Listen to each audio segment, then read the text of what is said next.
House Democrats are issuing new subpoenas in their impeachment inquiry into President Trump. Yesterday, they demanded documents from Energy Secretary Rick Perry regarding his knowledge of President Trump's phone call, where he asked Ukraine's president to investigate Joe Biden and his son. Now, they also subpoenaed two associates of the president's personal lawyer, that's Rudy Giuliani, after the men were arrested for allegedly violating campaign finance laws.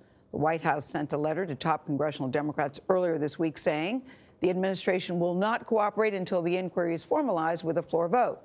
There's a lot going on. 60 Minutes correspondent John Dickerson is with us to break down everything that has happened this week in Washington. Good to see you, John Dickerson. Good to be back, Gayle. Good to see you. It seems like every day there is a jaw-dropping moment where we talk amongst ourselves and say, can you believe fill in the blank just happened? And now lately I've been hearing words like constitutional crisis.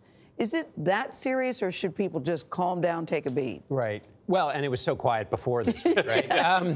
So I think it depends where you start on the Constitution. I think Constitution is getting a stress test. So if you think the Constitution, which, and it was arranged this way, was to basically adjudicate fights so that people wouldn't take their fights out into the street. Well, there's a fight going on. Yeah. If the Constitution can handle it, at the end of this process, if everybody gets their say, then things are okay and it's not a crisis. The problem is if the Constitution and the separation of powers is set up in a way that it doesn't get adjudicated, then you're in a true crisis. One little thing to remember is that Benjamin Franklin, when he rolled out impeachment as an idea in that summer of 1787, it was to exonerate the president as much to kick out a president. We've long forgotten that. But in that concept, the Constitution can still handle this so far. The White House has decided to take a strategy of resisting. What do you make of that strategy? Well, it's familiar to them and also familiar to White Houses, which is resist, resist, and that gives you better negotiating terms for witnesses, for all kinds of other things. The problem, the upside for the White House is when there's delay, it makes you can bait the other side into looking unprofessional. Adam Schiff had some problems when he said things that were not so about being in touch with the whistleblower. On the other hand, it also gives an opportunity for this daily drumbeat of serious news to come out. You have serious career professionals saying that a disordered White House led to a process where U.S. foreign policy was undermined by essentially a rogue operation. Yeah. And that puts national security at risk and sends a daily picture of chaos. And it's why 17% in the Fox poll said the president did something that wasn't right. That's not good numbers for the president. And that's what happens when you have this daily drumbeat. How does it compare to the proceedings, the impeachment proceedings of Nixon and Clinton? I think a lot of people aren't clear exactly. You can be impeached and you could still stay in office. Well, you can, and we should think of impeachment and then also the coming election, because yes. The impeachment can go its route, but also the president has to worry about his political fortunes going forward and whether people decide they want 4 more years of a highly improvisational White House, and we see improvisation crashing against the system. What's different this time is you have more partisanship, although, you know, more this time? Well, you have a country that has sorted more partisan than, now it was highly partisan in Nixon and right. in Clinton, and in the dam breaks at the end of Nixon, but for a long time, a lot of Republicans stayed with him.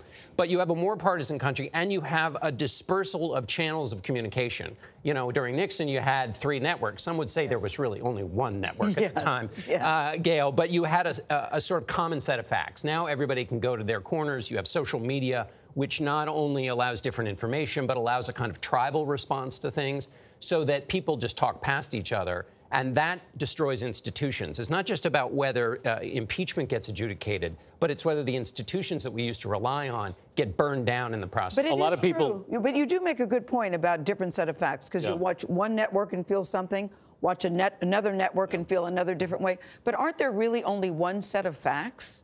Yes, but it sometimes takes a minute or 2 to get to them. Yeah. And sometimes people in the interim, while those facts are being worked out by a process long ago set up, it's in their interest to undermine the institutions looking into them by saying the FBI and the CIA and the House are all compromised somehow. What that does is it not only hurts the ability to get to the facts, but it means the next time you try to go get to the facts, everybody thinks those institutions are worthless, and that's when you lead to chaos, and that's when you have a constitutional crisis. You mentioned the Fox poll. A lot of people compare this, obviously, to the impeachment during the Watergate era. Nixon, by the time impeachment came around, was actually, he had very high negatives, didn't he? Yeah, he was at about 20% by the time, at the very, very end.